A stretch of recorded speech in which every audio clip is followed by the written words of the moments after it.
Have you snapped at your kids because they spilled the milk or just dumped the entire jar of cereal on the floor? And then you step back and you thought to yourself, oh my gosh, this is not about the spilled milk or the cereal at all, right? Me too. When this happens, it's an indicator that we are on what I call mom overload. It's not a good feeling. We don't desire to be the moms that are snapping just because our kids made an innocent mistake. In fact, we constantly tell them that, hey, we're just doing our best. Messes and broken things can be cleaned up. And it's just feedback on what we can do to help do our best in the home. And it's an opportunity to teach them how to clean up the mess and all the things, right? Those are the things we tell them. Yet, if you are standing in your kitchen, your morning is going helter-skelter, one of your kids had just dumped the milk, it might be the straw that just broke the camel's back before your day has even started. This can leave you plagued with mom guilt, and that's not okay, right? Now, I am a firm believer that when we as women snap, when we overreact to things like this, that is a perfect time to also go back and apologize to our kids, right? This is a way that we can model what it looks like to them when we mess up, when we react in ways that we don't want to. But the truth is, we also don't want to be that chronic mom where the kids just don't know what they're going to get, how we're going to react and overreact, right? Because they feed off of our emotions, they feed off of our presence. And when we are grounded and when we have the ability to walk through situations like that, we know that we can use it as a teaching moment. But when our brains are filled to the max and it is the straw that breaks the camel's back, it automatically sets us up to go into reactive mode versus the proactive offensive mode, right? So how do we begin to switch this so that we have what I call margin in our day? The key is margin. And you're sitting there thinking, but Emmylou, like how do I have margin in my day? Because I have all these responsibilities and these kids and things that are depending on me and relying on me. I hear you. I know exactly how you feel. Because that was me before I even had kids. That was me when I was running a business that was producing millions of dollars per year, millions and millions of dollars with a team of over 40 individuals. The reality was when I walked into my office at 9 a.m., I could very likely by 10 a.m. have countless individuals that are coming to my door freaking out because there is a fire burning somewhere.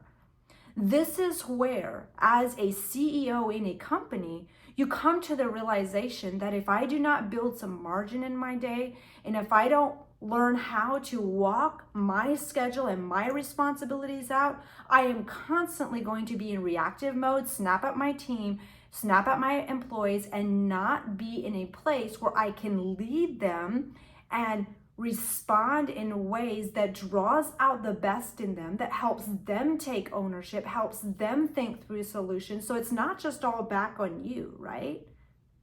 Right?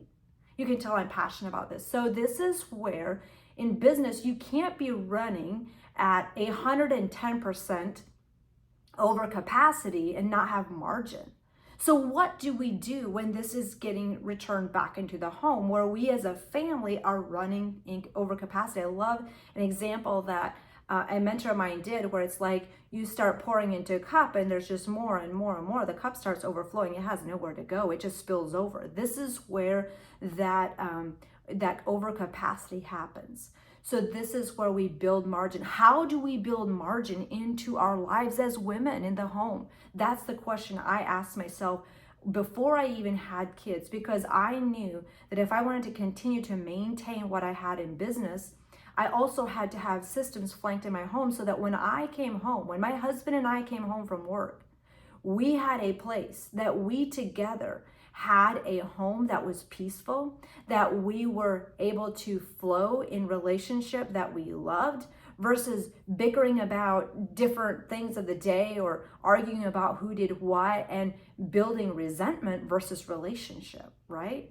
These are the key things that get the status quos we don't want as women in the home. So this is where I leaned in and I developed rhythms, systems, and habits that flank me. And I'm not talking about rigid systems, rhythms, and habits. You probably have tried those and they don't work.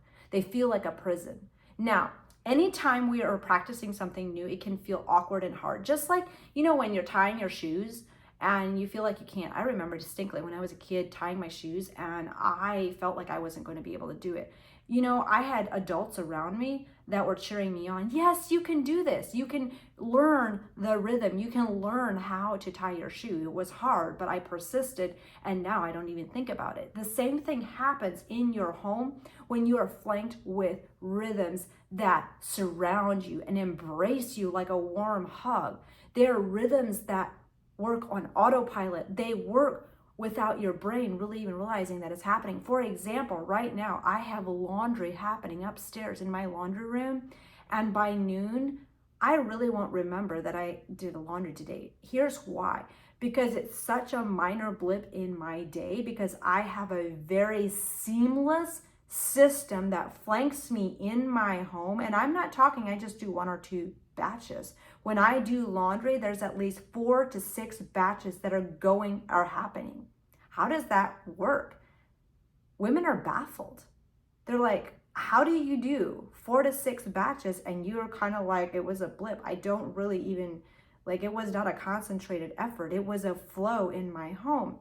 And because it's such a flow, I can also bring my sons alongside me so that now they are learning the rhythm of laundry, so that when they are adults, if they choose to, it's an autopilot thing for them as well.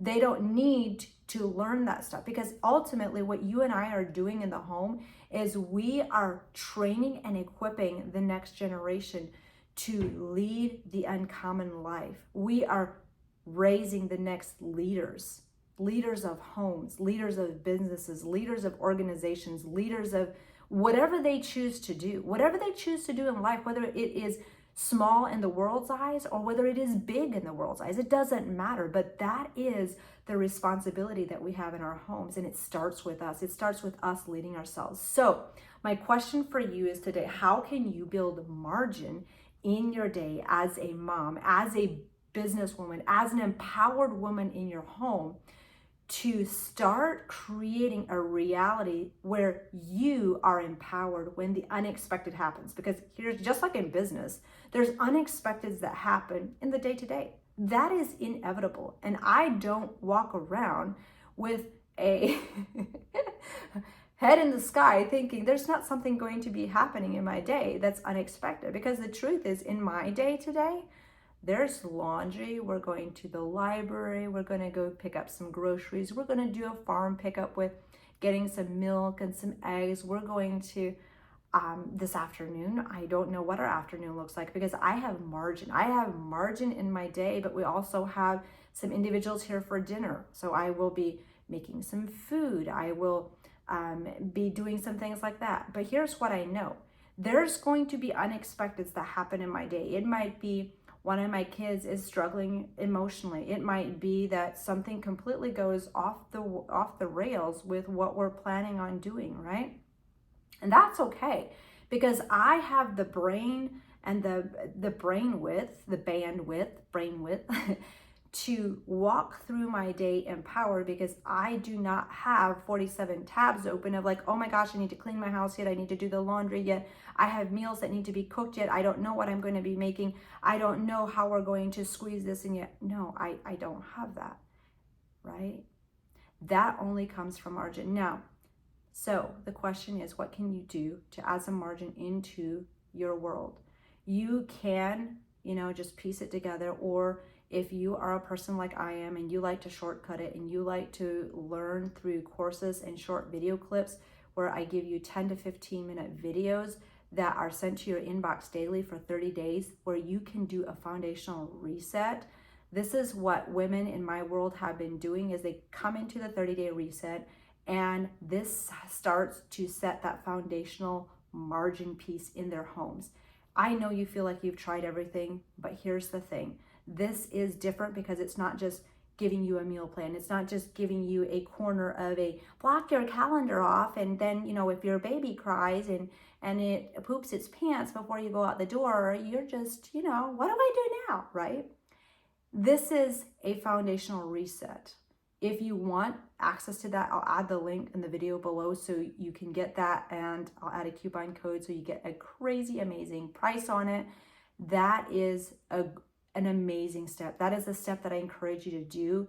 If you're like, I don't want to piece it together myself, I am so ready. I am so ready to go into, as of this filming, we're getting ready to go into the holiday season. This is a prime season where there's extras on top of what we already have in our day-to-day. And if we're already running short on margins, we're just setting ourselves up to really amplify that in the holiday season. So you and I, as moms, get to enjoy the motherhood season with our kids, not survive it. We get to thrive through it. And I want that for you as well, even in greater dimensions than what you're experiencing it now.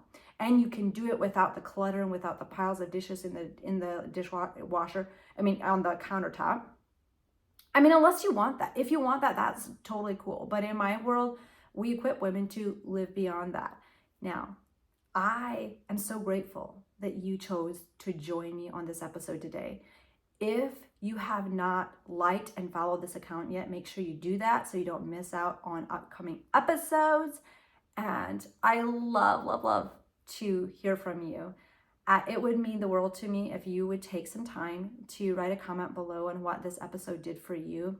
And as a thank you to me for bringing these episodes, would you share this with a mom bestie that you know is really on a path to living an empowered motherhood that is beyond survival mode, that is beyond the martyrdom and motherhood that we have become accustomed to and sold to as a reality? Would you share this video with her as well? Thank you so much for being part of a movement to be and to become a woman that lives a life beyond a motherhood that is just surviving. We are called to be empowered women. We are called to live a life in our home that is beyond the standards that CEOs have in business. It's beyond the standards of what, athletes have in their game, right? Here's why. God has entrusted us with his creation, the next generation. And you and I have the extreme honor. You and I have the mantle. We have the power in our homes to set the stage, to have a home where we look back and we can say, we are so glad we did. We are so glad we did versus I wish I would have. We can look back and say, I lived a motherhood that I loved, and my kids are growing and they are getting to live their parent journey in a way that they love.